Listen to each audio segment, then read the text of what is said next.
Well, let's talk about another Steven Spielberg classic, E.T. the Extraterrestrial.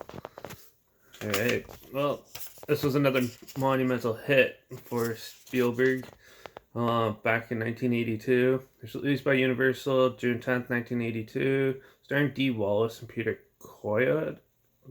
I think that's how you say his last name. Anyways, written by Melissa Matheson, produced and directed by Steven Spielberg, who done Jaws 1941, Ready Player One, and a whole pile of other epic films.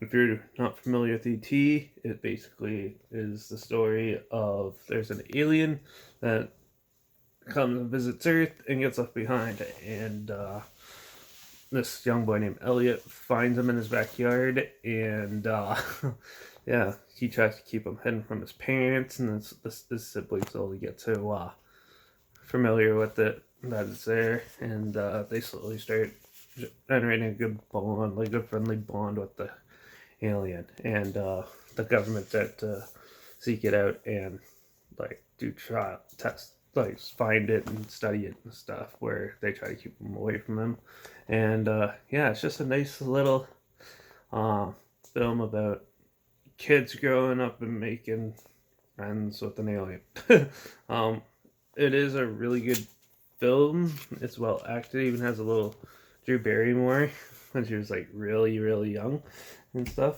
But yeah, overall, it's a really good film. I really enjoyed it. Not very much to complain about, except for one big thing, and that's when the government comes to the house to analyze the alien and stuff. They show up in spacesuits. That does not make any sense at all. I think they meant it as a joke, but still, it's a little weird.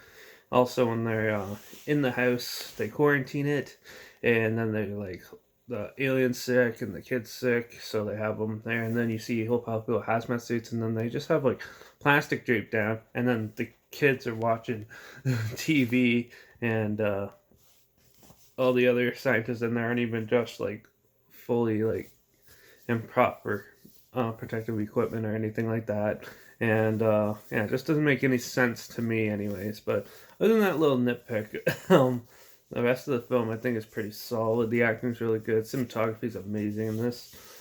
Music's really good, like always. And yeah, it's just a really good film. So I'm not going to do a big review on this because everyone's pretty much seen E.T. anyways. So definitely a really good movie. Just I was really fond of those two scenes that I just mentioned. So yeah, but other than that, spot on. So with that, I'm gonna give this a 4.5 out of 5, only because some of the unrealistic parts that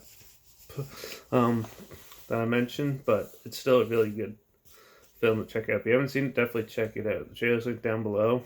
Also, my Instagram's always linked down below. I post clips of films I'm going to review in the future on my story. And I usually have the title of the film and a hashtag somewhere in the video clip, so make sure you follow me there.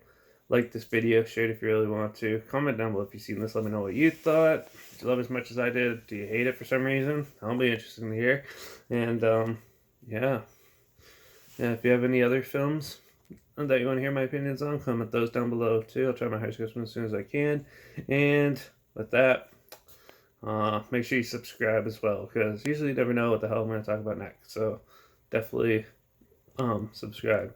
And yep, just a little short review, just because it's a big blockbuster anyways, and the majority of people love it. So yeah, I just thought I should throw my little 2 cents in there of what I think of it. And yeah, there's not much to complain about. So with that, I'm off, and I'll see you guys in the next review.